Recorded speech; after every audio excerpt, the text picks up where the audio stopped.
Welcome to the December 19th, 2022 regular business board meeting of the Lower Merion Board of School Directors. The board believes that it is in its best interest and the best interest of the students of the district to hear comments from district residents. An opportunity will be given for public comment in person and through the chat feature, which will be read by one of the district solicitors, Mr. Roos. This meeting is being video recorded with sound for public broadcast. All participants joining via Zoom will be muted upon entry. Welcome, everyone. As we did last time, I would like to offer up the students to be able to do their public comment in advance of the rest of the meeting, and then after the students have completed their speaking, we will move on to the agenda, and then we'll have audience recognition for the rest of the community after that. Student board member. Yeah. Get them to go first because they Oh, right. We have Greta Agnew first. Good evening. It's me again, Greta. I am a student in the Lower Merion School District, as you know from my letter on November 21st that was read aloud at the board meeting that night. Thank you, Dr. Sautner, for your response. In my letter, I reminded you of the habits of mind that you can find on posters in any of your elementary classrooms. I suggested that you consider those habits and think more flexibly, think about your thinking, gather data through all senses, and create, innovate, and imagine just what Oakville could be now that it is your property. I did not know if you did so because you did not respond to my letter. Dr. Sautner was the only response to my letter, which is why I've come to speak again to keep up my advocacy, because I don't know how else to get the attention of the superintendent and the board. Tonight I want to talk about leadership, because I've met some awesome high school leaders lately. I think you know who I'm talking about. First, I'll share one of my favorite quotes with you about leadership. And no, not Shakespeare's, though she be but little, she is fierce. But as Ruth Bader Ginsburg taught us, fight for the things you care about, but do it in a way that will lead others to join you. The high school leaders I met who were involved in the Oakville movement do just that. Their passion for conserving natural lands and historic places and their persistence in standing up for what's right is absolutely awesome. And they have encouraged so many other school kids to stand up too. In researching Oakville's history for my school newspaper, which I hope you will read in the future, I learned about a different type of leadership, the past leadership of the school district. I learned that you have inherited this issue with Oakville from the past superintendent and board, and that it was taken by eminent domain. When I looked up eminent domain, I learned it is the process by which the government may seize private property with proper compensation, but without the owner's consent. Consent is agreement. So without agreement, if you ask me, that's just another form of bullying. And by school leaders. I thought we had a strict anti-bullying policy. Now you have a choice here as the next leaders of the district. You can be the type of leaders who stand up for what's right, preserving our environment and our historic places. You might even create an outdoor education center. Or how about a gardening and horticultural training facility, just like the one that existed at Oakville 100 years ago? Or you can be the kind of leaders who bulldoze. I'll stick with the kid leaders. Good night. Thank you.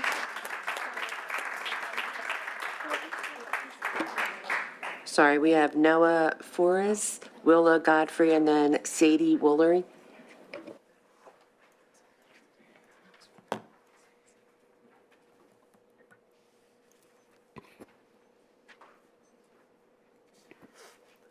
My name is Noah Four. I'm a senior at Lower Merion High School. I live in Marion Station, and I want to be heard. As I lie in bed last night with a fever of almost 101, with terrible chills, and I could not stop shaking, I could not stop going over and over again in my head what I wanted to say to you guys today. A million different things, ranging from how school's been draining my mental health to how I feel like the way our narrow-minded school system keeps me so limited to the fact where we're sitting in school for 7 hours straight, not really communicating with others or applying our knowledge. But today I want to talk to you guys about communication. Friday, I was fortunate enough to talk to some board members, and actually talk with you guys for the first time. I was able to hear some of your points of views, and I was also able to talk about some of our points of views. And instead of standing up here talking at you guys with 3-minute time limits and met with people looking at their phones or not being able to hear your guys' response, that is not communication. Communication is a two-way street. Communication means both sides expressing their opinions and both sides being able to talk about what they want to talk about. We want to communicate with you guys, but that means we have to sit and talk with you guys, which is why we want to meet with you guys. Now, when I was talking with you guys on Friday, we were able to come up with some solutions, which were meetings. And I want to hear your perspectives, just like we hopefully want you guys to hear our perspectives, because we have so many ideas for what Oakwell could be used for, and we just need to convey that by letting you guys see that through our point of view. So all I want to say is that hopefully, going forward, you will be willing to communicate with us. Thank you. Thank you, Noah.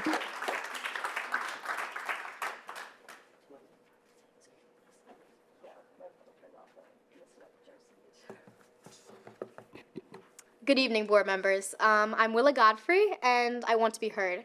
I'm a junior at Lower Merion, and I'm the vice president of Lower Merion's Environmental Club. I'm glad that I recently had the privilege of talking to some of you this past Friday. What I can say that I've learned from that was that most of you would love to be able to use this land to the fullest. But what does that entail? There are so many question marks from both our sides and yours. The solution here is collaboration. Communication is the key to success. From having that privilege to speak with some of you, I've learned a lot about your perspective. We want to jump off of your thoughts and let our voices intersect with yours. This is a decision for the students, so the decision should be aided by the students. To me, that is inarguable. Some of you have allowed yourselves to be immersed in the wonder that is Oakwell, but I also know some of you haven't taken the real time to do so. Being closed-minded on seeing this land for only sports opportunity is a disservice to the community that you so generously serve. We want to give you student-led tours. We want you to see through our eyes. All we are trying to do is open your mind to alternatives in a way that can lead to a mutual solution. A lot of you might think our ideas are too fluid, that this is too complicated. To remind you, what we are trying to do is not a new concept with the curriculum. I don't know if you're familiar with Waterbound, but it was a Welsh Valley program that is described in the About Welsh Valley tab on the Lmsb website as a year-long program for 7th graders that incorporates most subject areas through hands-on exploration of the history, culture, and environment of Lower Merion. That's taken off your website. This is the basis of what we want to work with you to incorporate into our curriculum now. It is not listed why Waterbound does not still continue, but using the bones of Waterbound, we could look into replicating this program for wider grades and wider opportunities. This is just one of the many ideas we have. I know you'll work with us to achieve innovation on a higher level and hear our voices and see our vision. You all work very hard, and I know that, but so have us students. And now we are just overflowing with the want to collaborate with you all. You are hardworking, and I look up to all of you. All you have to do is reach out to us students leading the Oakwell movement and collaborate. Please join us and preserve Oakwell. Thank you so much for your time. Thank you, Laura.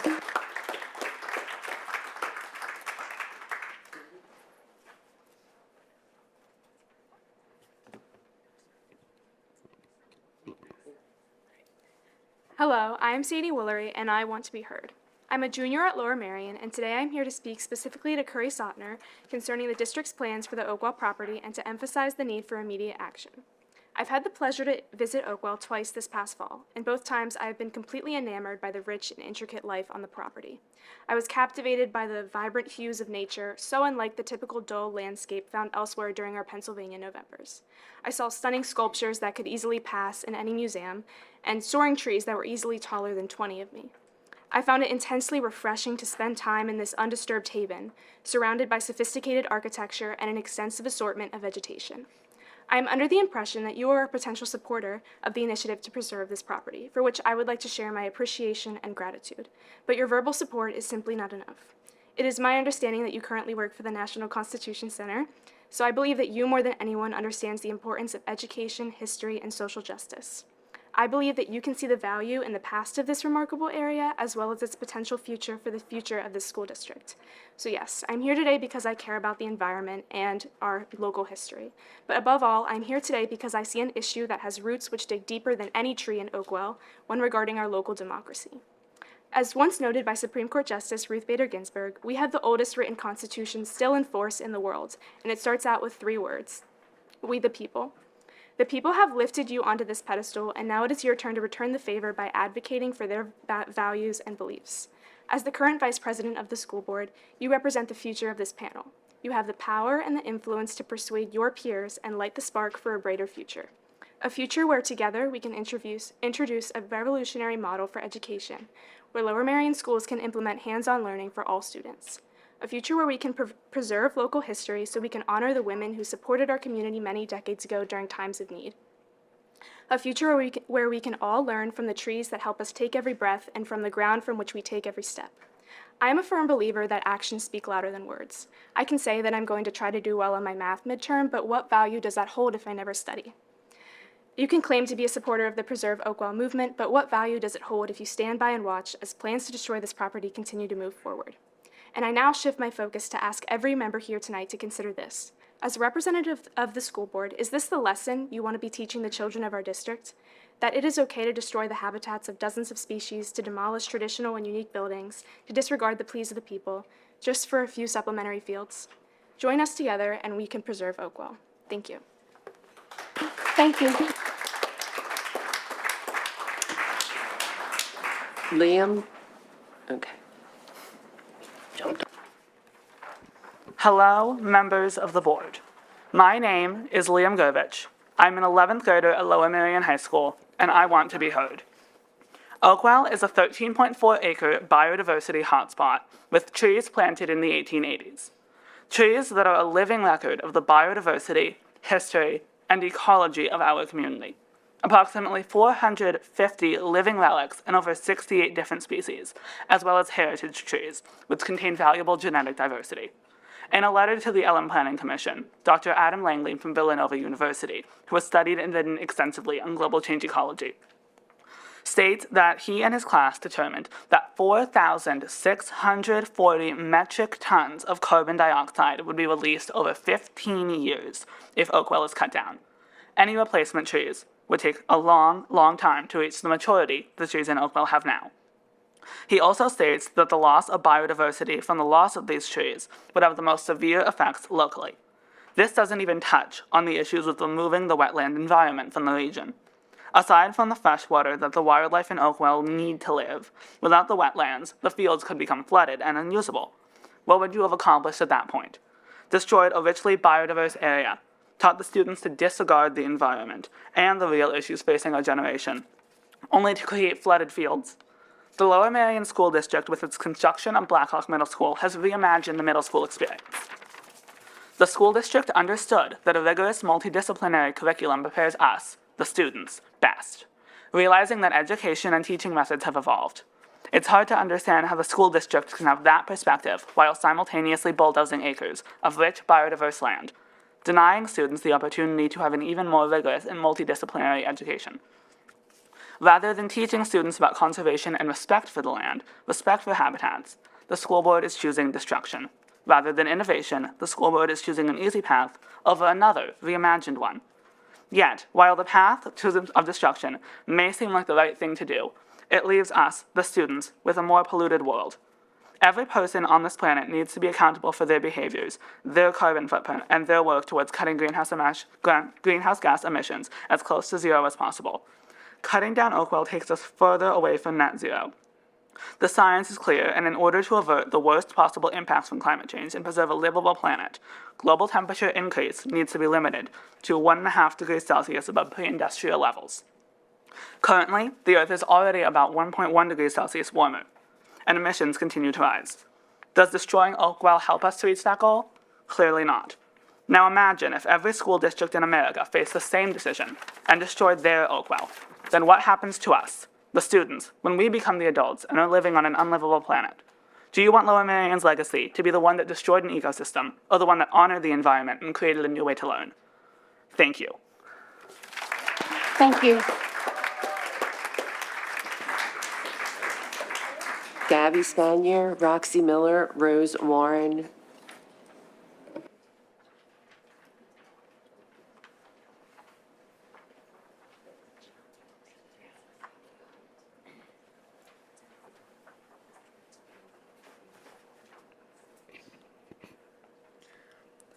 Hi, my name is Gavi Spanier, and I want to be heard.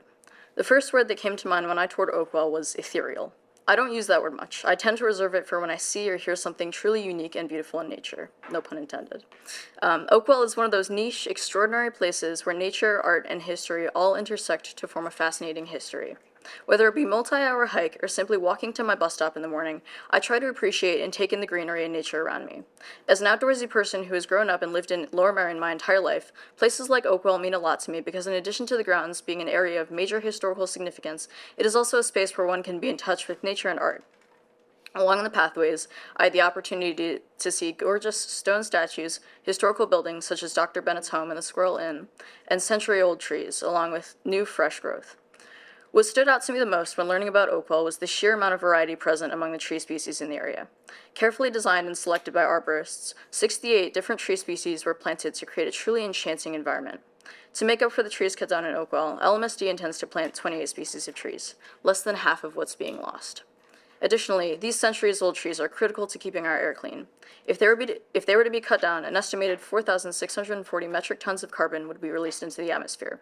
Planners of the athletic fields have noted this and say that trees will be planted, but the issue is that younger new trees will suck up significantly less carbon out of the atmosphere than the generations-old trees that are already present.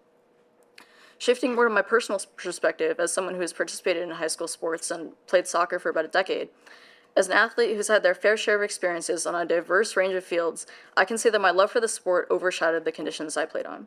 Recently, I had the opportunity to stop by the fields on Black Rock Middle School campus, and it seemed to me that the football field and the secondary field next to it would make for sufficient space for multiple teams to practice on at once. When it comes to the fields and facilities off campus, I remember having friends in middle school who would be bused to already existing fields at local parks after school. For athletes that truly love their sports, the distance and time it takes to go to games and practices is insignificant in comparison to their commitment to the game. Finally, I would like to tie it back to why I'm here tonight. If my words and reasoning before now weren't obvious, I'm here in support of preserving Oakwell and showing that there are a variety of alternative solutions to not bulldozing an area of major historical significance. I ask that if you want to be a school district that empowers students and their opinions, that you not only listen to our voices and proposals, but act on them and work collaboratively with the student body that you make big decisions for. For the sake of preserving an exquisite piece of nature and history, I ask that you join us and preserve Oakwell. Thank you and happy holidays. Thank you.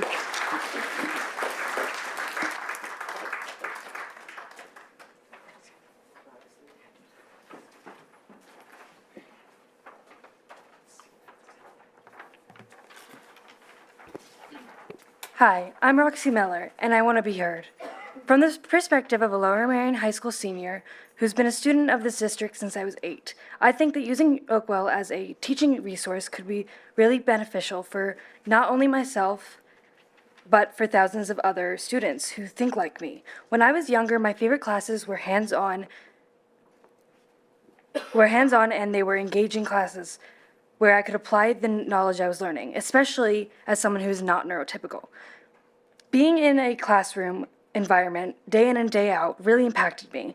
Yes, when I was younger, we had more hands-on experiences, but that stops by the time you get to high school, unless you're in clubs. But having a resource like Oakwell would have definitely made a difference in how I felt about school and learning. So join us and preserve Oakwell. Thank you.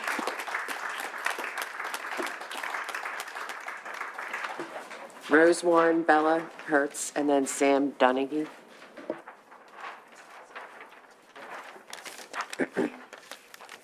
Hello, my name is Rose Warren. I am a sophomore at Lower Merion High School, and I want to be heard. So I am here today speaking before all of you on the state of Oakwell Forest because, quite frankly, I am fed up. Fed up with the way our district doesn't respond to the students' voices. Fed up with the disregard for our valuable research. Fed up with how a careless purchase 4 years ago has led to a situation where the school board feels that it is necessary to cut down 462 of 691 mature trees in order to provide sports fields that will service at most half of the students at one of its schools. And I am fed up with the lack of transparency on the district's part. There have been no efforts to inform the student body of this drastic endeavor that could impact our lives, not just at this school, but going forward. If these trees are cut down, an estimated 4,640 metric tons of carbon will be released into the atmosphere over 15 years, as Gavi and Liam have stated before me. We won't be able to clean up that much carbon in our lifetimes. I know that all of your intentions are good, and you claim that you are doing this for us.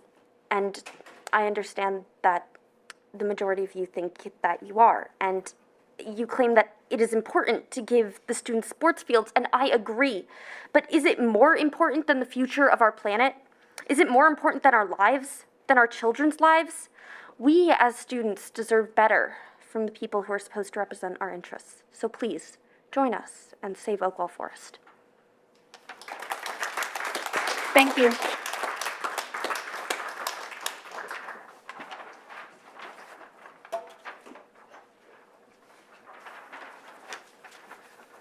Hi, my name is Bella Hertz, and I want to be heard. I live in Gladwin, and I am an 8th grade student at Black Rock Middle School. I was a part of the fall tennis team, I play lacrosse, and I'm a member of the photography club. I understand that the school board only wants what is best for the students, which right now is giving Black Rock students the ability to have the same amount of athletic opportunities as other schools, but tearing down Oakwell is not the best way to accomplish that. I understand that sports are a vital part to the school community, but there are so many better ways to get sports fields. You don't have to level this historic property. I'm 100% sure that there is another way to get fields for Black Rock Middle School. I am here with one of my friends from Black Rock, and she is a member of the field hockey team, and we are both in agreement that these fields that we need should be found elsewhere. We implore you to look for other options that would give us the same opportunities as other schools, and then some, as Oakwell provides a unique opportunity to learn. Oakwell is a historic site, brimming with information and teeming with inspiration. Every incredible thing started out in theory. The first airplane was just a sketch on paper, and the first school building was just a question hanging in the air. That was until people followed through with them. Education is now a universal priority, and air travel has opened up the planet to culture and information, advancing our planet even more. Right now, Oakwell's potential is just an idea, but it could be so much more. It could create an incredible style of learning and so many unique opportunities, but we don't know that it will happen until we try. We are at a crossroads. We could move into the future by preserving Oakwell, or stay here by destroying Oakwell and having our styles of learning become the past while other schools advance without us. Please, find alternatives. Don't leave us, your students, stranded in the past. Join us and preserve Oakwell. Thank you. Thank you.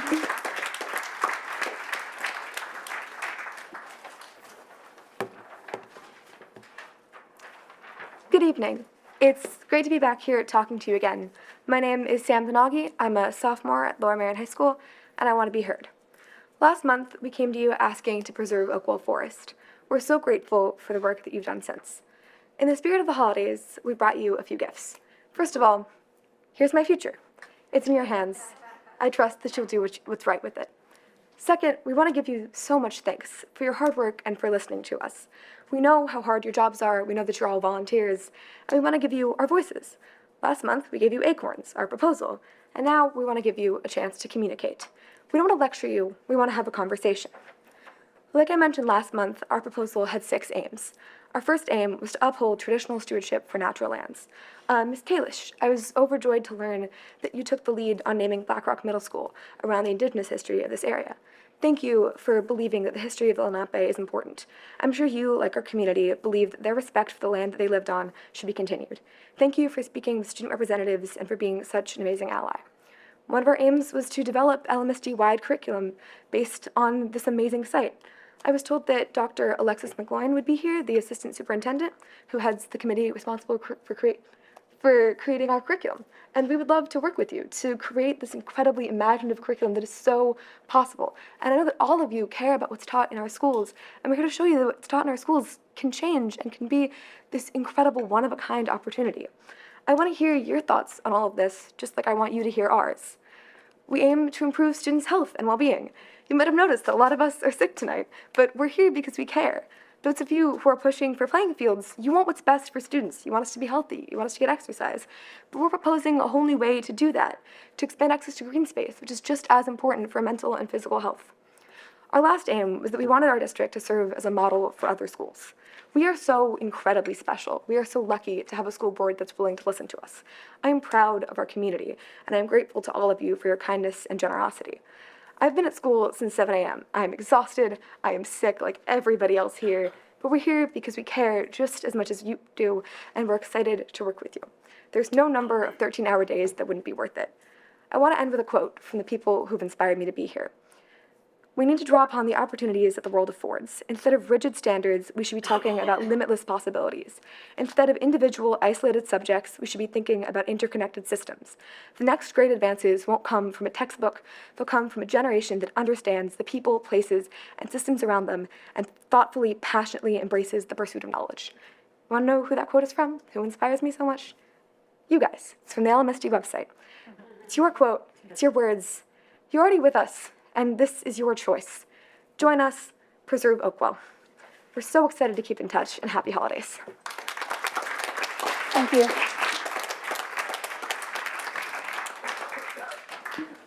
Thank you all. I just want to take a moment and thank the students for coming out tonight. I really appreciate the time and the courage and the bravery it takes to speak at a public meeting. So thank you.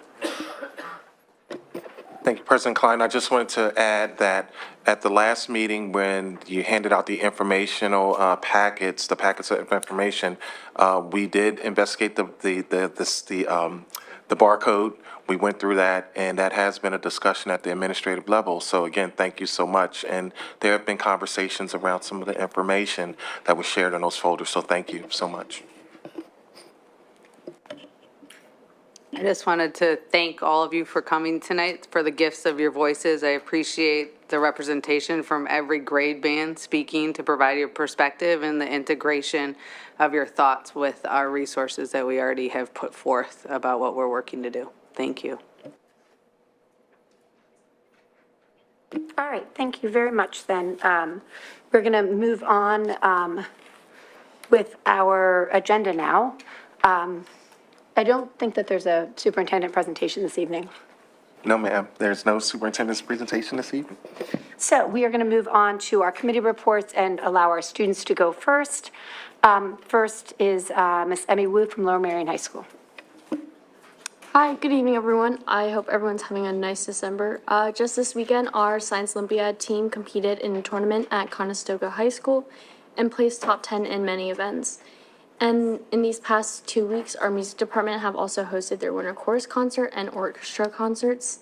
Players has officially began preparation for their upcoming performance of Little Women, which will be held on February 9th, 10th, 11th, and 12th. And Amazing Ace has been rehearsing diligently for their upcoming show on January 27th. Along with our extracurricular activities, our athletes have also made many recent accomplishments. From last season, 3 LM volleyball players have earned all-state honors for the 2022 season, and Sam Nainka has been named to the high school boys All-American team for the 2022 fall season. As for our winter season, our winter sports have fully started up. And just a week ago, our girls basketball team secured a win against the Upper Darby team, and our boys basketball team just beat Garnet Valley, the defending Central League team. Last November, Student Council also hosted their annual community pep rally for winter athletics and activities, Maroon Madness. This event had live entertainment, raffles, and of course, basketball.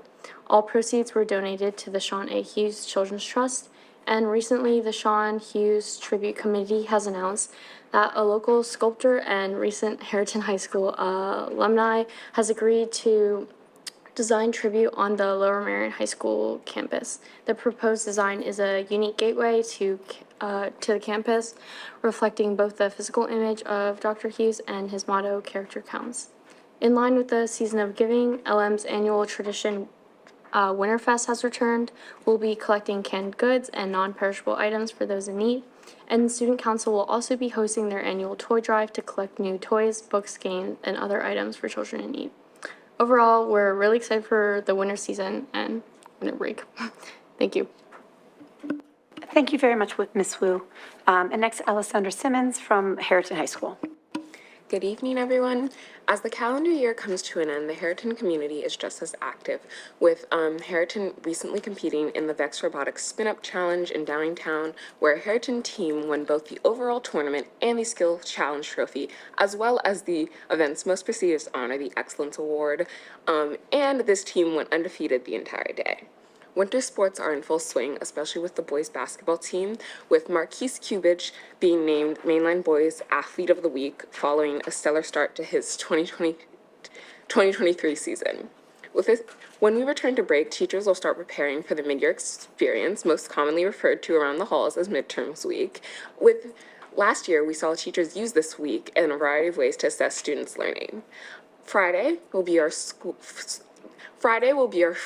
wellness day of the year, and before we leave for break, students will be able to have this day to relax and focus on their personal wellness, with even some students leading activities themselves.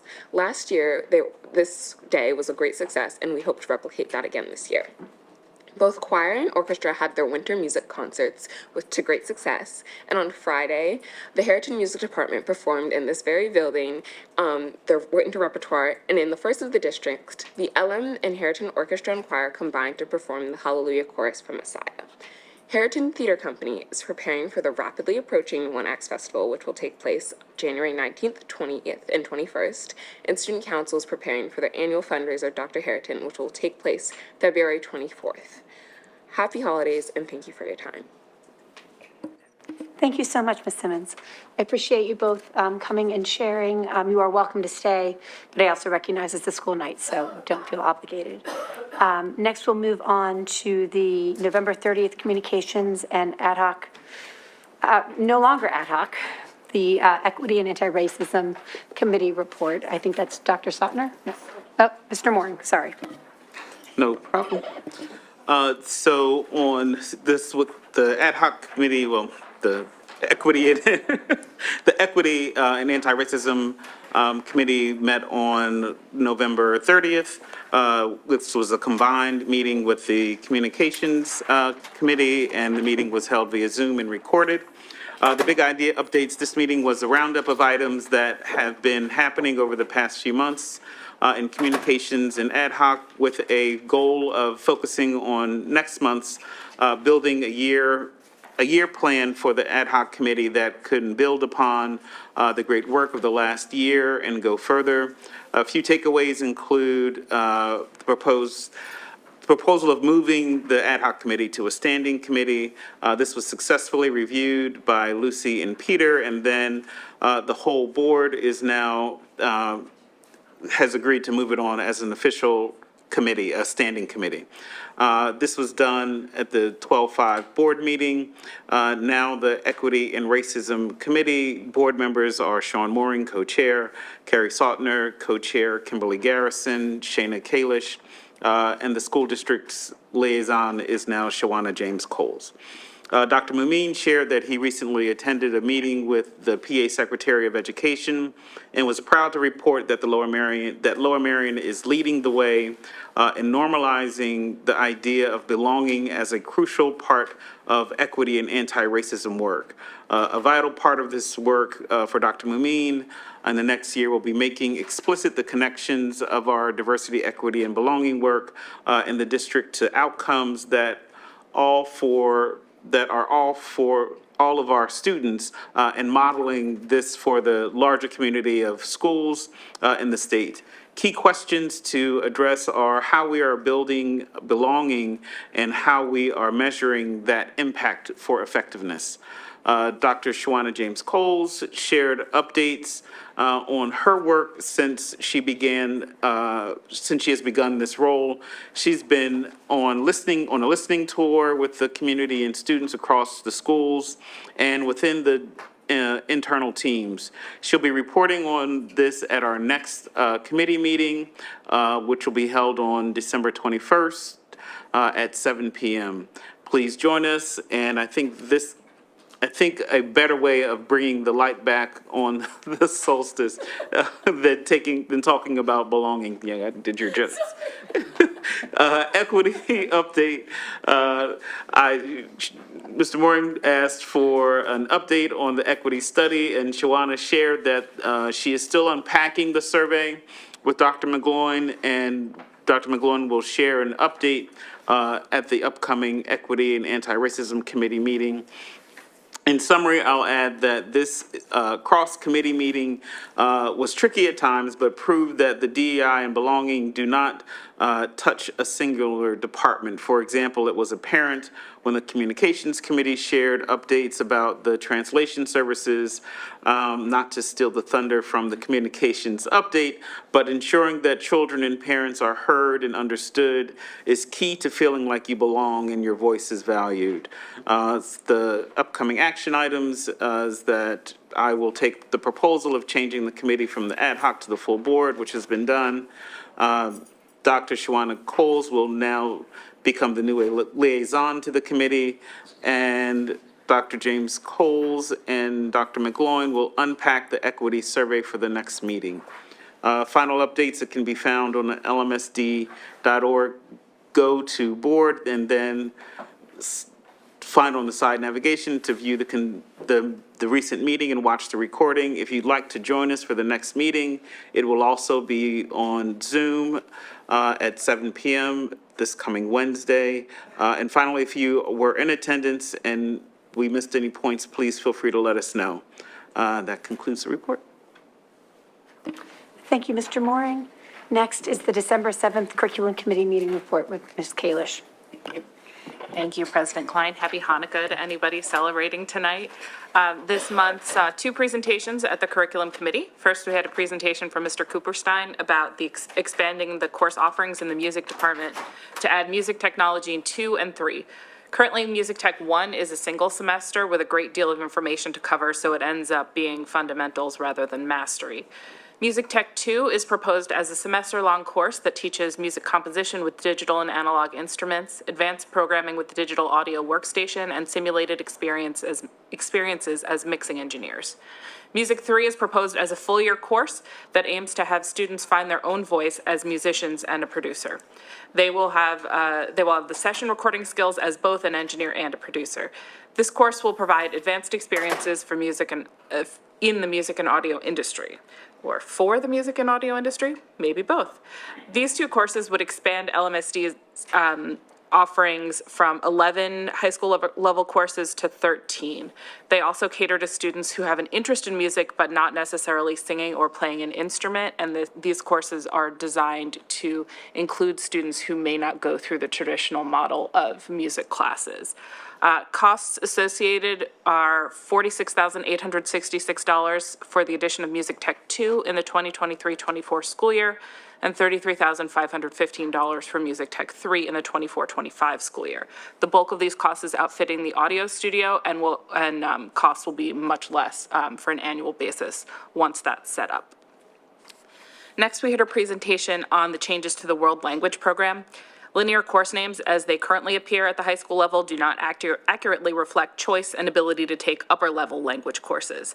The following name changes are proposed.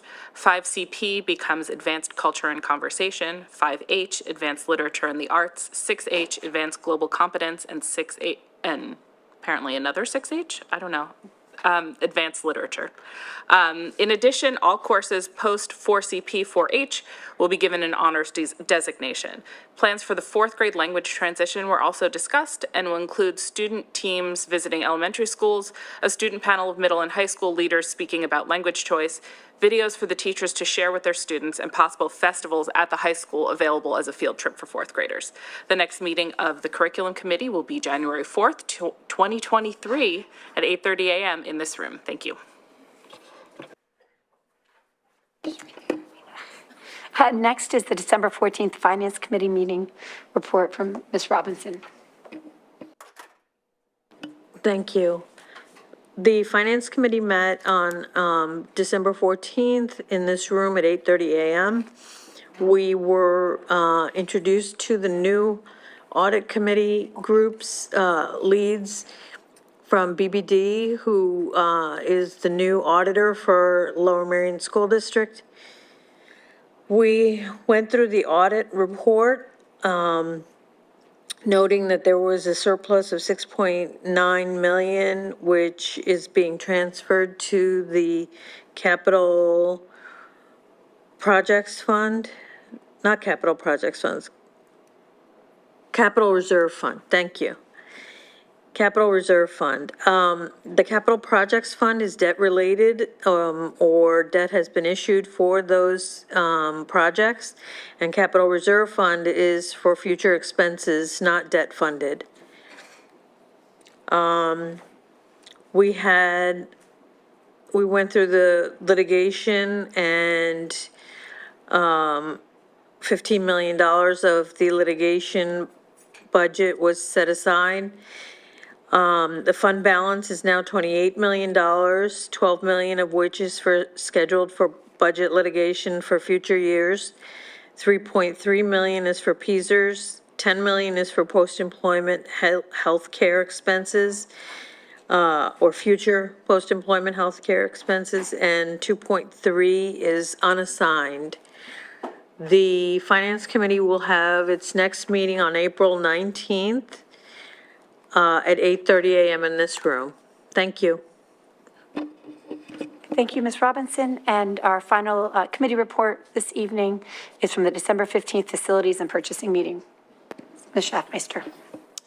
Good evening. We said the Facilities and Committee meeting met on December 15th in this room at 8:30 a.m. The meeting was also recorded under the pilot project.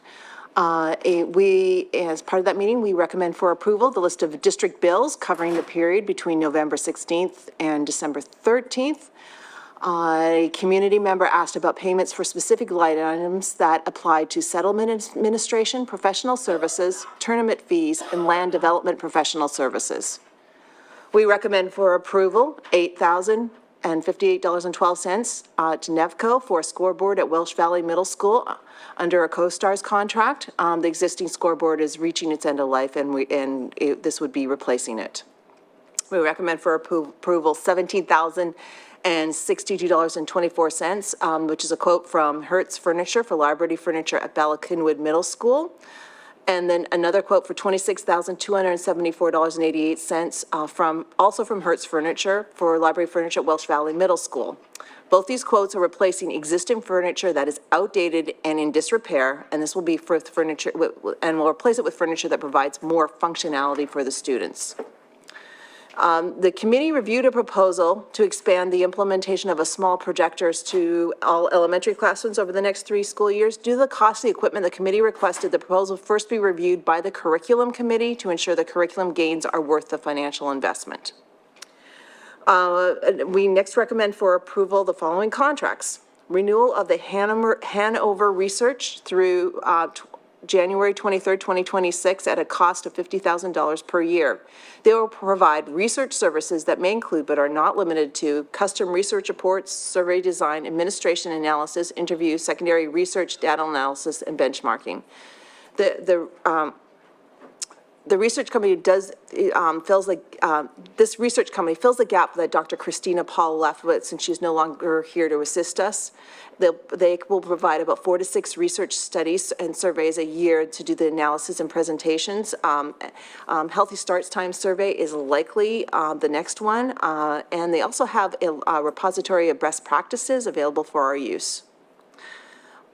The next contract is renewal of it's a renewal or an addendum with pediatric therapeutic services at $71.49 per hour for the 2022-23 school year and $71.99 for this 23-24 school year. This adds an additional speech therapist. A district therapist is scheduled to be on extended leave, and we are not successful in filling the position, and this agreement will fill the gap. PTS will provide contracted speech therapists to the district for therapy service during the 22-23 and 23-24 school year, which aligns with the period of the original agreement. We recommend for approval $69,122 quote from E+ for cloud-based backing up and archiving. We need a cloud-based backup solution for our servers and email archiving systems as we mitigate them to the Microsoft M36 cloud. The oldest server will retire, but will be some overlap under the the migration, until the migration is complete. We recommend for approval agreements for student transportation with Assist Services LLC for the period of December 26, 2022 to July 31st, 2023. This will be on an as-needed basis based on, and rates based on specific trips. They will provide smaller vehicles for daily transportation during the school day for some LMSD students assigned to out-of-district facilities, sports, and activity trips. Drivers will adhere to the same standards as we require for other contracted transportation companies. We recommend for approval renewal of the Fleetio Advanced Plan subscription for $10,800 annually for the period of January 16, 2023 to January 15, 2026, for a total 3-year cost of $32,400. The Transportation Department has been successfully utilizing Fleetio, a web-based fleet management software for 3 years. It manages maintenance and repair records and provides an on-demand history of the buses and all district-owned vehicles.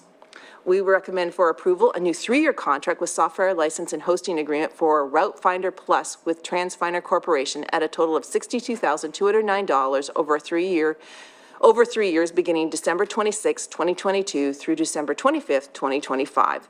TransFinder is one of the industry's leaders in routing solution and is successfully utilized by many districts nationally and locally. It replaces current software that is obsolete, lacks technical support, and has not kept up with industry standards.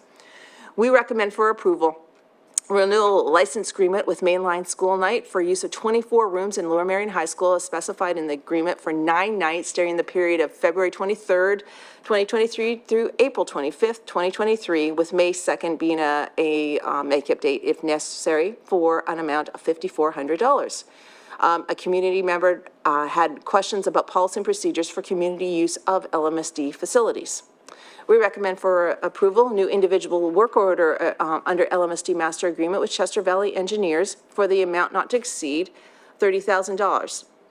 And this will be at Black Rock Middle School. And they'll provide professional services that are based on Township of Lower Merion Preliminary Plan Conditions of Approval Number 38 to install a pedestrian walkway along the front of Black Rock Middle School parallel to Montgomery Avenue from North Stone Ridge to the internal driveway of BRMS. This is only the engineering portion and not the construction portion. We recommend for approval the following change orders for Black Rock Middle School. 3 changes orders from Gessler. $56,249 to provide guard railing at the cafeteria. It was not sufficiently identified in the architectural drawings that were put out to bid. $28,250 to add topsoil and walkways for school opening, $14,385 for additional required work at traffic signal intersection, changes that occurred from the final inspection process. A change order for Vision Plumbing in $2,685.95 to provide an additional eye wash station. 5 change orders to Boral Construction, $6,230.66 to relocate 3 AV boxes, $1,596.73 to relocate the gym projector, $3,250.90 for changes to emergency lighting as requested by LMT, Lower Merion Township, $8,482.80 to properly power energy recovery units and rooftop units, and $919.58 to relocate receptacles in Area B. We also received an update on the construction of the new middle school. Our remaining work continues on construction closeout and punch list items as identified. Mr. Lill specifically mentioned Science Room 3072 and the need for sinks to be installed. The main gym main work still is in the gym. Gym flooring is complete with bleachers being installed with expected completion this week. They're properly placing gymnasium scoreboard this December that it is currently hidden by the wrestling mat hoist against it. And audiovisual equipment work in auditorium ongoing through December 16th. There's also corrections remaining for the audiovisual issues continuing, and that continues throughout the building. The HVAC automatic temperature controls installation and balancing of both air and water system is nearing completion. And the track coating on the, with the final surfacing is still set to occur in June 2023. The traffic signal intersection final inspection has been completed, and Township Public Works has accepted responsibility for ongoing maintenance and upkeep. As we move forward financially, there are $212,352 in forecasted future change orders. There are $1,927,317 in claims made by contractors and $450,000 in claims made by Lmsb, which will be moved to dispute resolution process in the coming year, in the next year. It was requested in the meeting that future updates include the amount of additional work that Lmsb has paid Kessler in the Lmsb claim against IMC. Including all disputed claims, the total project cost is $105,982,375, which is higher than the $101,563,038 projected costs at the time of the contract award, but less than the $114,062,616 original construction estimate.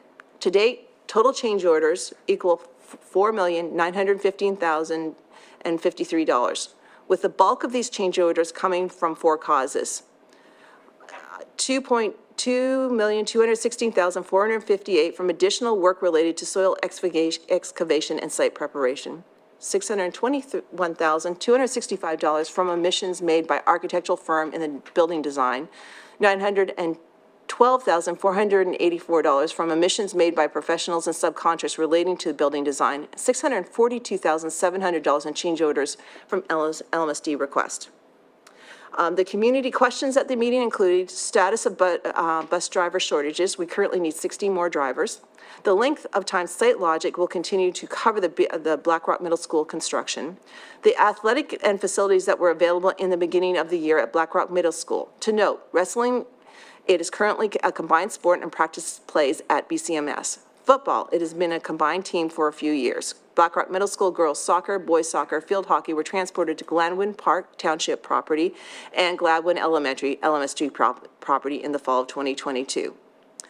The next meeting for the facility and purchase will be held on Thursday, January 19th at 2023 at 8:30 a.m. in this room. And if anybody wants to see more information about the Black Rock Middle School, it is in the agenda from this facilities meeting. Thank you. Thank you, Ms. Schaffmeister. It's always a long and difficult report. I apologize. When going through the committee reports, I neglected to include the December 9th Policy Committee meeting report that Ms. Chirac is going to read. Good evening, everyone. So we met on December 9th, and we started with our proposed adoption of policy AR 137. We discussed the district-issued laptop student use rights and responsibilities, and started with a concern a community member brought to the committee's attention around the nuance in the use of technology in the rapidly changing field of adaptive and supportive technologies, specifically for hearing aids. This was discussed by the committee and will be revisited and included in policy 134, which speaks to different types of electronics. We also just got more specific in what we are talking about. You would be shocked, but even using the words computers versus device with how much things have changed provides a lot of things that we need to sort out to make sure that our policy is up to date for the current times. We then moved on to discussing policy AR 153, student voter engagement. Thank you to Dr. Sautner for working with the students to bring this policy to committee. It was great to also have Dr. Schaefer and also the teacher sponsor from Lower Merion, as well as the students present, to talk about the work that they have done in order to ensure that the policy moves forward. And in talking through the process, the students are going to continue to think about how we could memorialize and document the process that they took to get the policy on the book with student voice, as it was really a demonstration of best practice in using the students to move the work forward and engaging them in the process. We then went on to talk about the standards of staff conduct, specifically tied to the use of equipment by staff, and should we include the electronic equipment, for example, even the equipment that Ms. Kalish was proposing. It's not written that staff could or couldn't use it. This policy would actually address that. The original intent of the policy is more focused on gym equipment or workout stuff that you might use. So thinking about that clarification. We then had a healthy discussion around, there was no pun intended, on policy 808 about nutritional services. To just really talk about the requirements and what should be included in that policy, as well as that going from all of our district receiving the benefit of meals during COVID to not, is there opportunity to use some of that data we received in equity and applying our equity checks and anti-racism policies to that work, and then also making sure that all information is available to all families across the district, and also that if there are funds that are left over, that we are accurately sharing that with families who want to contribute those back to the district. So let's see here. We discussed about policies in the safety plan and looking at the MOU that the team had worked to put in place with our local police districts, noting that we will continue to discuss and work on this policy, and it had come up as previously identified as a gap, so it's an identified opportunity to further develop. So our next steps is to propose for adoption those policies that will be moving forward, and then move to first reading policy 153 and 720 and 808 for a first reading. Next month, we will be talking about the additional policies focused on student wellness, while the committee is focusing on that work in advance of that meeting, and also be talking about adaptive technology. And Ms. Schaefer is doing the great work of back mapping the policies we want to get to first reading by June, because for us to achieve any of those deadlines, we need to be bringing them to the board for final vote in March or April, which really means that we need to be talking about them in January to get through the first few readings. So starting to map our policy priorities for next school year. That's all I got. Our next meeting, I'm not sure, I should have written that down, but I'll be there.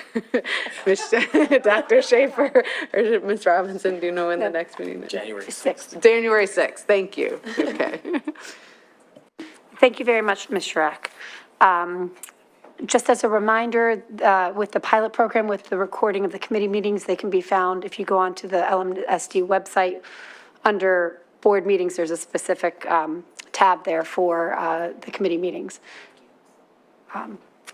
Sorry, if you go under view meetings, when you click that, you'll see where it says view committee meetings right in that section. Thank you for the clarification. Next on our agenda is an announcement of whether or not there would be additional agenda items added this evening. There are no additional agenda items to add on.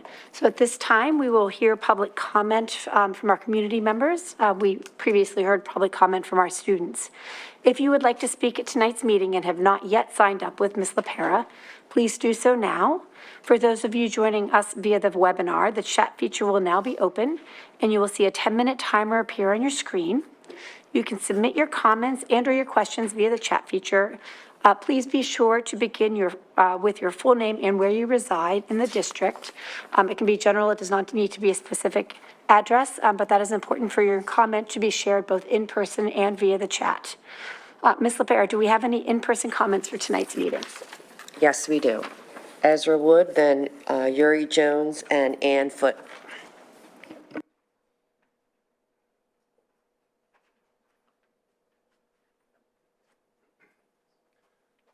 Hello, Ezra Wood, Marion Station. I have a comment about school start times. I'm looking at a graph from the CDC about suicide in high schoolers. 10 years ago, 15% of American high schoolers gave serious thought to suicide. Today, it's 20%. As a parent of an 8th grader who's already having a hard time with an 8:10 start time, this is pretty alarming. 20%. Lack of sleep is a risk factor for depression. And high school still starts at 7:30. It's unethical. Should be fixed by fall of '23. 2.5 years ago, the school board voted to link healthy start times with lights on Arnold Field. It's probably well-meaning, but the end result is that there has been no progress on start times since then. Dr. Momin says he's bound by that vote, because he has to follow that vote. And only half of you are involved in that vote. Half of you are new. You can unlink school start times and lights on Arnold Field. You can vote again. It's very simple. You can vote again. You can recognize it's impeding progress and causing harm. Don't wait for a suicide.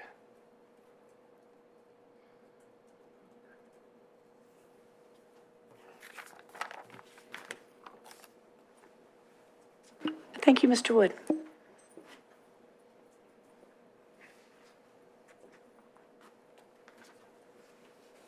Good evening.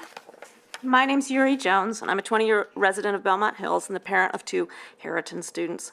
Both of my kids were fortunate enough to experience the Waterbound program at Welsh Valley, which served as a wonderful model of integrating outdoor and indoor education. We are in a global crisis, as I'm sure we all know. Even more extreme now than when the decision to purchase Oakwell was made just a few years ago. Humans simply cannot survive without trees and marine plant life, which together account for 98% of oxygen production on Earth. But we are losing both at an alarming rate. Today, at the United Nations Biodiversity Conference in Montreal, negotiators reached a historic deal to protect the world's land and oceans. The most significant part of that agreement is a commitment to protect 30% of land and water for biodiversity by 2030. What this means is now. And what this should mean is not some other people somewhere else, but us right here. In the current moment, it's simply irresponsible to the future to eliminate so many trees. The proposed replacement saplings may grow for 100 years and still only have a fraction of the climate value to our children and grandchildren of the established already 500 trees at Oakwell. We can instead be part of the solution. What a great moment it is to rethink our community decisions and to be a part of this worldwide effort and immediately preserve what we have the power to protect. I am very impressed and not surprised by the passion and dedication of the students here, all showing their advocacy. We see a surge of activism and protest all over the world as young people from Kenya to Korea feel driven to lead when so many adults don't seem to be paying attention to the seriousness of the problem. I appreciate the hard work of the board and the superintendent to make the best decisions you can to support students. Let's be the adult leaders that the young people are asking for. We can change course here. We can make the most responsible decision for the future of all kids in the region and beyond. A far more beneficial use of this property, now that we have it, is to make Oakwell the Lmsd Environmental Education Center that every student, from kindergartners to seniors in high school, could visit regularly, making that profoundly important connection with nature, science, the arts. We can be an innovative district, leading the way by creating a hub for educating the much-needed problem solvers of tomorrow about the biggest issue of their generation. Thank you very much. Thank you very much. Ann Foote, Meredith Barber, Charles Klein.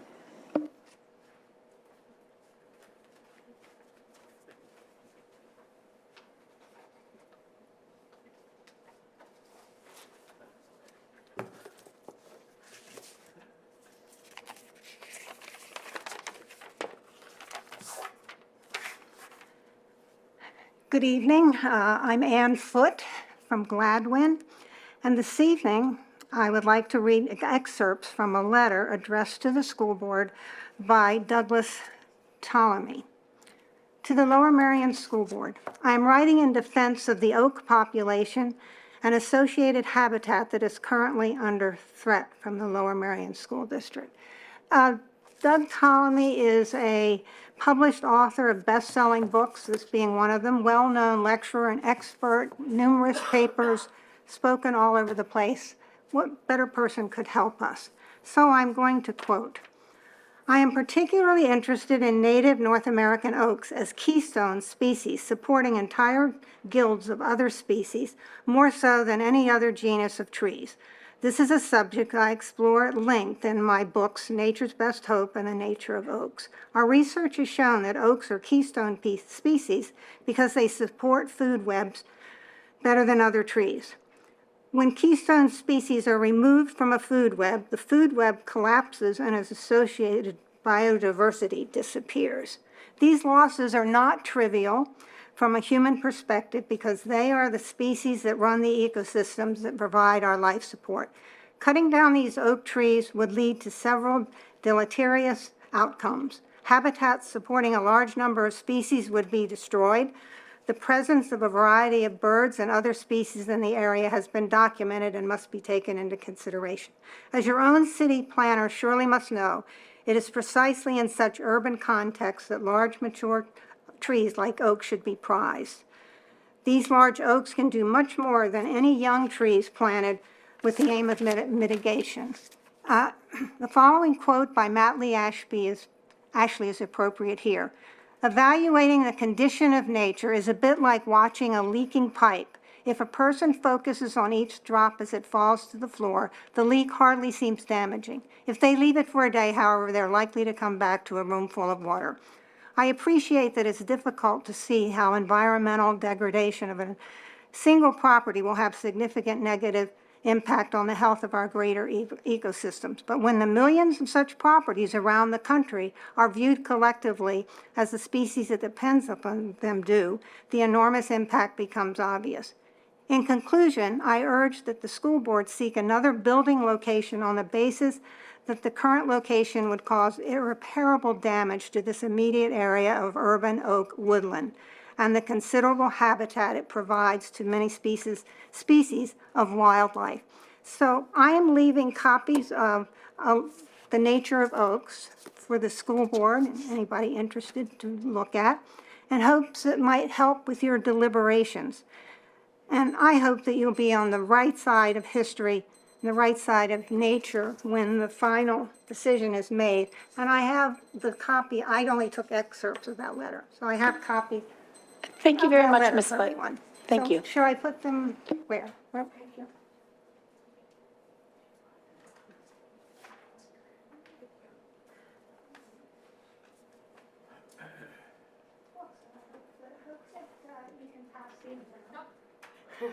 Nice.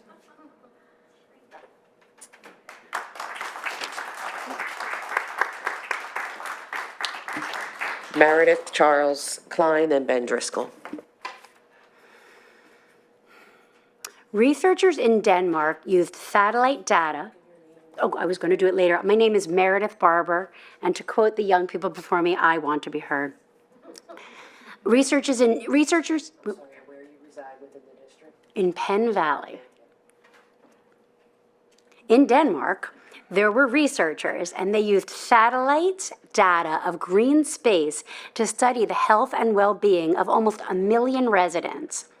They found that children ages 0 to 10 who grew up near green space had lower incidence of schizophrenia, eating disorders, depression, and substance use disorder. Those with the lowest level of exposure to green space were 55% more likely to develop mental illness than those who grew up with abundant green space. In addition, there are cognitive benefits. Exposure to natural environments has been shown to improve working memory, cognitive flexibility, and attentional control, whereas exposure to urban environments is linked to attention deficits. Even glancing at nature has positive effects. Australian researchers asked students to engage in some sort of rote task and gave some of them a break where they looked at flowering plants on a rooftop versus a concrete rooftop. And even those children did like way better on those tasks, the ones who were looking at nature. Even the sounds of nature can have a recuperative effect. Another study that found participants who listened to nature sounds like crickets chirping or waves crashing performed better on demanding cognitive tasks. I forgot to say with my name is Dr. Meredith Barber. I'm a clinical psychologist who lives, practices, and raises teenagers here in Lower Merion. Anyone who's glanced at the media lately knows that depression in our teenagers is on the rise. There are many causes of this, and I don't know that we even understand them all, but researchers believe that time spent away from nature is among them. Link this to climate despair that many young people experience, and it's not hard to imagine that climate destruction is having a harmful effect on the mental and physical health of our youngsters. Parents often work hard to make life better for their children. I often think about how many things are so much harder for our children than they were for me. They have to deal with things we did not, including climate change. Please, let's pay attention to what our young people are asking for. These students who spoke tonight have come up with a beautiful and thoughtful way of using the 13 acres at Oakwell to increase education and overall health. We are not asking you to plant and grow 13 acres of trees, just that we not destroy what is already there. I implore you to find another way for the kids to use fields, and please leave these acres of old growth trees alone for the health and safety of our children. Thank you very much. Thank you very much, Dr.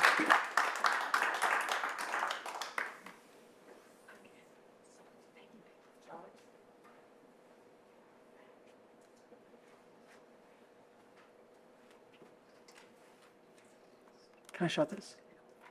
No. Okay. You can sit back there. Okay.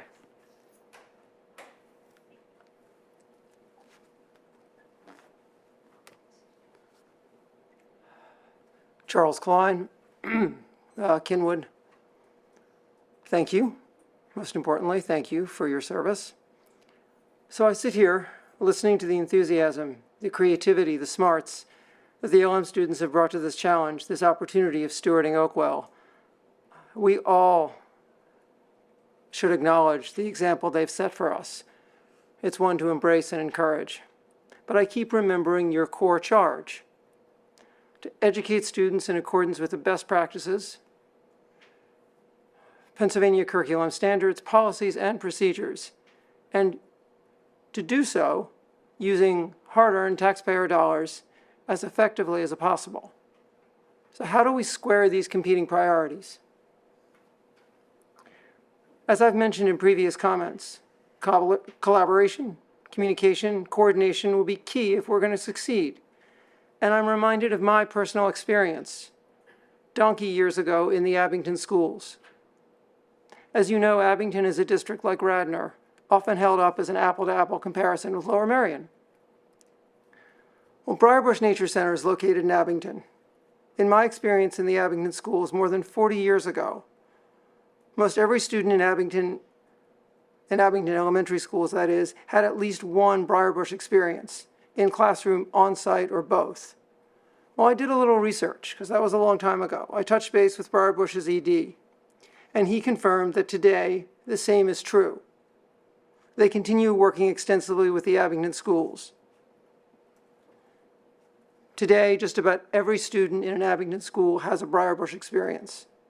Interestingly, like Oakwell, Briarbush is a natural landscape. It's about the same size, 13 acres, and it was saved from development by citizen activists in the 60s. The point here is that the Abington schools do what they do best, as do you. They educate students according to best practices, and Briarbush does what it does best: engage students with the natural world and steward a small, critical natural landscape. Circumstances, details, and process may differ, but the macro example is key. What a legacy, what a model. Whether it's Natural Lands Next Door or another environmental nonprofit, why can't we, here in LM, using the vision articulated by the students as a guide, do the same? I challenge you to help us all answer that question in the affirmative. Thank you.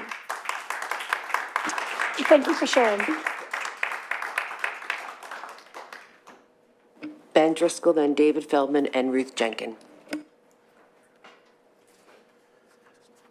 Good evening. My name is Ben Driscoll and I live in Wynwood. I have 2 points tonight. My first is, according to the Board of Commissioners, this board has been meeting with them to discuss to provide the needed additional fields at Black Rock Middle School.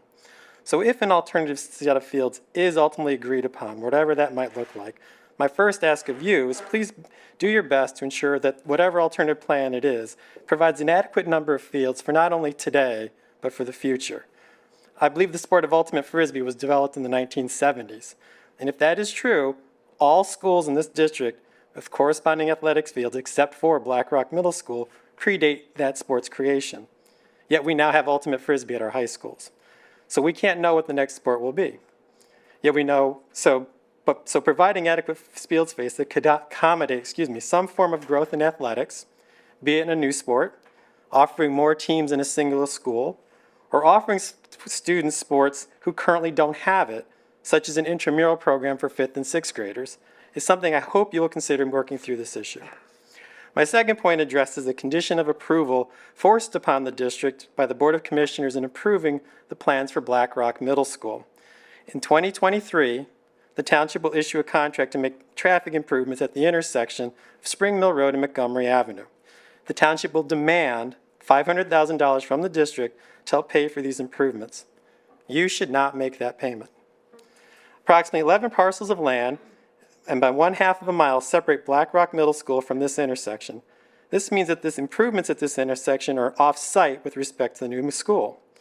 The Pennsylvania Municipalities Planning Code specifically prohibits for such this by stating 503A No municipality shall have the power to require as a condition for approval of land development or subdivision application the construction of dedication of payment of any off-site improvements or capital expenditures of any nature whatsoever. There are exceptions to this, but that's not what the facts don't apply to that. This law was also cited in a case of Municipality of Monroeville versus Prin 680A 2nd 9, 1996. The council there made 2 errors of law that were reversed and affirmed by the Commonwealth Court. Relevant to this topic were conditions imposed on the developer to make, and I quote, improvements to some intersections at least 1 mile from the property. Those conditions were struck by the court as illegal under 503A(b).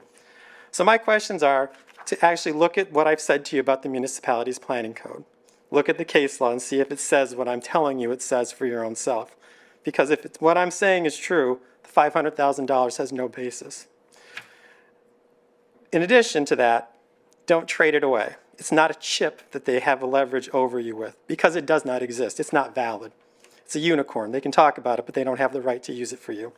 And finally, as you go through whatever you should do for athletic fields, please do your best to get as many fields as you can. Thank you. Thank you, Mr. Driscoll.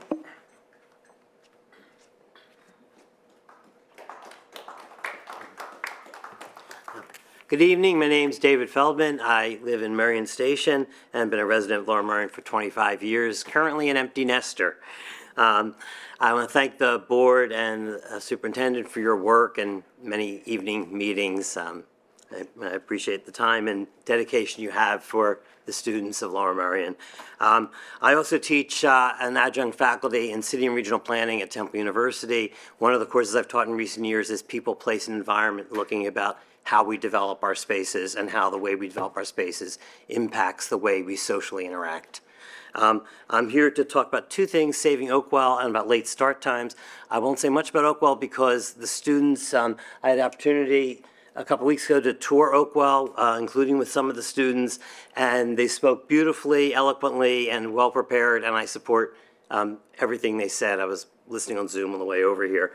As for the late start, one other comment though, Pennsylvania Constitution actually has an environmental stewardship law, and not being an attorney, but knowing of a case that I was involved in, that you shall not do things that interfere with clean air, water, and access. We can talk later if people want.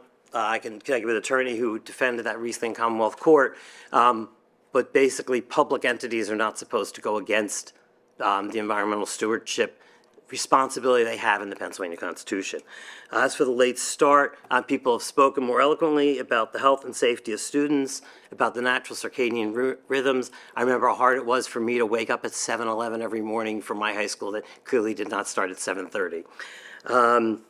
I'm also concerned about the health and safety of morning drivers. And the other thing that I haven't heard enough people talk about is we are likely in the next school year facing year-round daylight savings time. Now, I'm looking around the room, and I think most of you were not old enough to remember 1974 when we had year-round daylight savings time. And the reason it was within a year or two retracted was because the increase in the number of students who were killed on their way to school in the morning because of the darkness. There were school districts that shifted their entire day to later in the day. So I'm concerned about, if we're not talking about late time, we also have that overlay of what happens next year when we maybe get dark even an hour later. Two quick things. So my daughter actually hardly went to Lower Merion schools at all for a couple of reasons, but in elementary school, she was in a small private school that spent one day a week out in a Girl Scout camp, and it was part of that nature, the importance of nature being part of an education. It was educational day. And in high school, we had 50-50 custody. She had the option of going to Lower Merion. She chose not to. She went to a Philadelphia public school. She went to a Philadelphia magnet school, Science Leadership Academy, the first year it opened, largely because of the pedagogical programming, but in part because they started at 8:20, and it was a great way for her to be able to do her work well so that she graduated from Penn magna cum laude. My last point, Thank you very really much, quickly, Mr. Feldman. Thank you. My last point, really quickly, is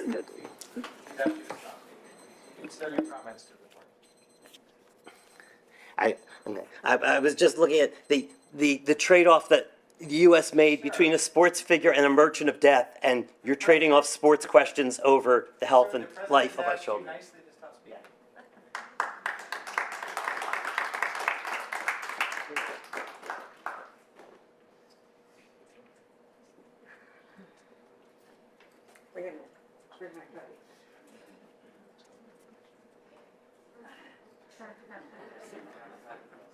Goes everywhere with me now. Ruth Jenkins, Winwood. I bring the Lorax because he speaks for the trees. Also, you read this to your children and you promised them that you would save the trees and the message in this book. And don't go back on that message. My discussion tonight is with the Equity Committee. When the committee was first formed many years ago through outside pressure, it was supposed to involve community members, and right now I see that the board members just are each other, and there's very little input other than at the meeting for people to talk. So I think that there should be more, it should be a larger committee with more people from the community actually sitting in and discussing issues with you. Also, half-day kindergarten is an equity issue. It's an issue that does not allow working mothers and fathers to put their children into our school system because they can't deal with half-day kindergarten. We need a full-day kindergarten for as an equity issue as well. Equity is not is something that we need in terms of a sleep issue for our students. It's once again, all of these issues that have been brought up in terms of start time, in terms of full-day kindergarten, in terms of Oakwell, in terms of the late opening. These are all equity issues, and they should all be part of the equity situation. It affects every family in the district. Thank you. Thank you, Ms. Jenkins. That's it for the in-person now. Mr. Roos, can you please read any public comments that were submitted via the chat feature? Sure. There are about, I think there are about 8. Sarah Thomas, Winwood. Thank you for sending out the full-day kindergarten survey earlier today. When will the survey close, and will the data from the survey be presented to the board? If so, when will that be? Excuse me. And I would also like to know when the minutes from the November kindergarten committee meeting will be posted online. I also strongly urge the board to look at the school calendar for half-days. For the current year, PM kindergarten students receive 6 fewer days of instructions than their peers who attend AM kindergarten due to early dismissal days. This is not equitable for our youngest learners, and I hope something that can be changed for next year and going forward. Next is Christina Chang, Penn Valley. During the last curriculum meeting, Carrie Sautner asked at the end of the meeting if the administration can perform a study of clubs across all the schools for equity and just a better understanding of student participation, sponsorships, parental engagement. It would be fantastic if this study can be completed within the next few months for any action items to be implemented by September 2023. Thank you. Janice Lipsitz, Marion Station. I would like to urgently reinforce the request by our bright, passionate, and collaboration-minded students to create a process for integrating student voice into our ways of conducting decision-making in our district. As evidenced this evening and through other initiatives such as voting, no one can deny the thoughtfulness, innovation, thoroughness, and genuine desire to contribute that they can bring to the complexity of issues faced in LMSD. Joel Altschuler from Marion Station. I would like to thank you for recording the December Curriculum and Policy Committee meetings. Recording the weekday, morning board committee meetings is something for which I have been advocating for quite some time because many, if not most, adults are working at 8:30 a.m. during the week and are not available to attend these meetings in person or remotely. After some time, you responded by announcing a pilot for recording the equity and anti-racism meetings, which take place at 7 p.m., which is likely a time when more people are available to attend, at least remotely, than 8:30 a.m. I do appreciate the recording pilot for those meetings, but I continue to advocate for recording the Curriculum and Policy Committee meetings without an affirmative response.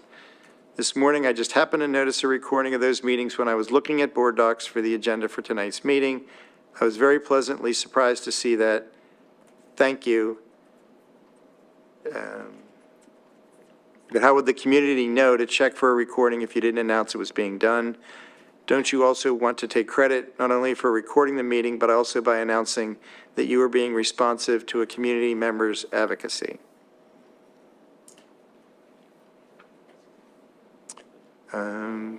Sarah, no, this one she already commented. Kelly Sinicola. As a taxpayer in Lower Merion, I was in favor of the acquisition of Oakwell for the purpose of having much-needed playing fields for our children. As a taxpayer, I am not in favor of the district purchasing this property and being left financially responsible for maintaining trees and old buildings.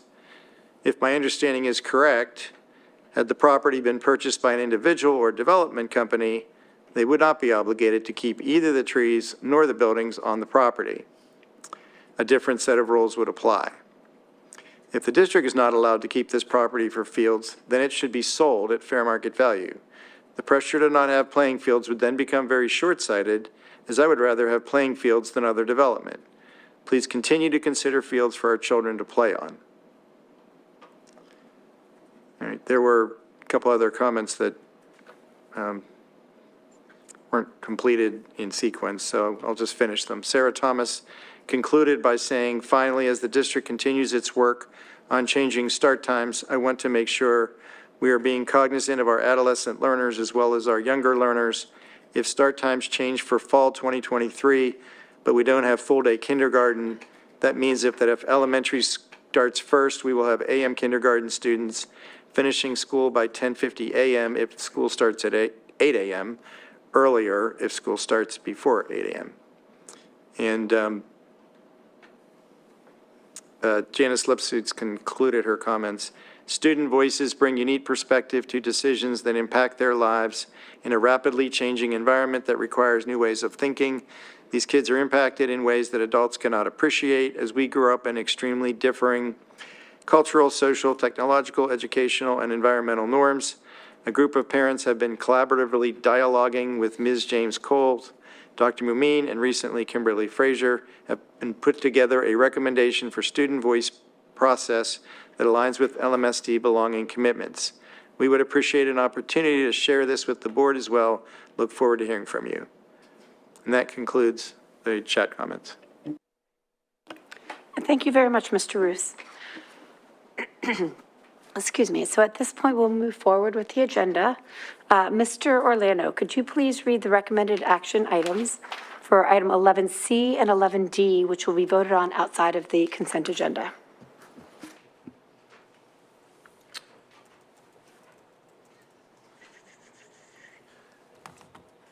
The recommended action item for 11C, the Board of School Directors adopts the attached resolution that will not raise the rate of any tax for support of its public schools for the 22-23 fiscal year by more than 4.1%. The Act 1 index established by the district, for the district by the Department of Education. Sorry, could you clarify, because the actual recommended action says 23-24. You're correct, 23-24. Are there any questions or comments from the board? So I just want to reiterate in terms of the resolution that we're adopting tonight is specifically saying that we will not raise above what the Act 1 index is. So this is not an indication of what the tax, if there is a tax rate, what that would be. This is specifically a state requirement that we indicate at this time of the school year and this time of the budgeting process, whether or not we intend to exceed the 4.1% of the Act 1 index. So do I have a motion to approve? So moved. Do I have a second? Second. All in favor? Aye. Any opposed? Any abstentions? Abstain. Motion passes. 11D, the administration recommends the Board of School Directors adopts the Act 57 resolution in the form presented in accordance with the requirements of Act 57 of 2022.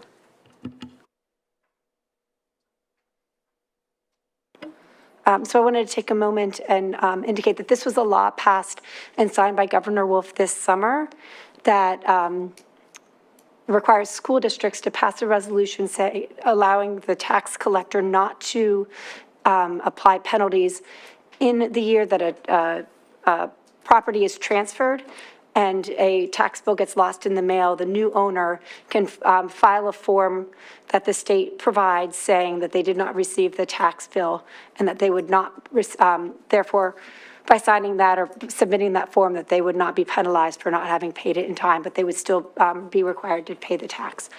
So this is something that the state law has passed, the governor has signed, and we need to adopt it by the end of the school year. So are there any comments or questions about this from the board? Okay. Do I have a motion to approve? So moved. Is there a second? Second. All in favor? Aye. Aye. Any opposed? Any abstentions? So the motion passes. Now I want to take a moment and see if the board, if there's anything else that people would like to have removed from the consent agenda. Okay. So do I have a motion? Oh, sorry. Is the $150,000 for the research in the consent agenda? I don't know if I have a comment about it or a question. Please go ahead. Okay. In even the description of what it is used for, it is still not descript as to what the actual projects will be. For that amount of money, I would be curious for us to actually further plan what the research would be on, especially given we have quite a few projects underway and issues at hand that could require some additional support and having research done.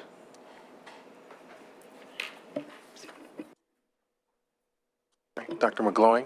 Yeah, it's $50,000 a year for 3 years, but it's still $50,000 per year. And so they're not planned out for 3 years, they're planned one at a time, and they take one research project at a time, which is why it's not planned out that far in advance. We definitely, you're right, have some projects that we want to undertake. So we'll start one and then start to move to the next project after that. It's 4 to 6 per year. I understand that. I'm saying when asking for $150,000 to be approved, I would think that we could have some foresight, given the issues at hand in the district, and actually map out how we would employ that money in those projects, because even in the description, it was just a laundry list of things we're doing in the district. Okay,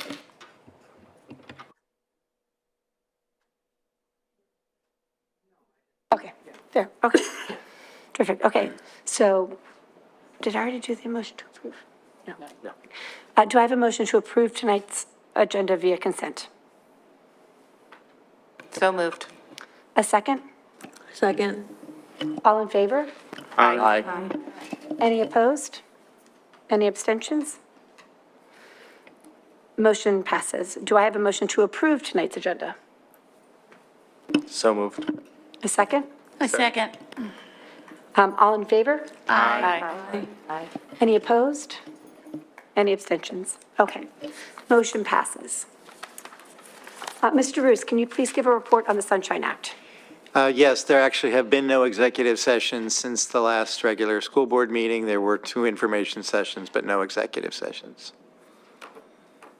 Thank you, very much, Mr. Roos. Upcoming board meeting dates, which are held at 8 p.m. here in the District Administration Office's boardroom. January 9th is the Education Committee and Supplementary Regular Board Meeting. And then January 23rd will be the regular business board meeting, which is 1 week later than normal due to the Martin Luther King holiday on January 16th. Committee meetings will be held in the boardroom and live streamed and recorded on starting at 8:30 a.m. unless noted otherwise. This Wednesday, December 21st, is the Equity and Anti-Racism Committee at 7 p.m. via Zoom.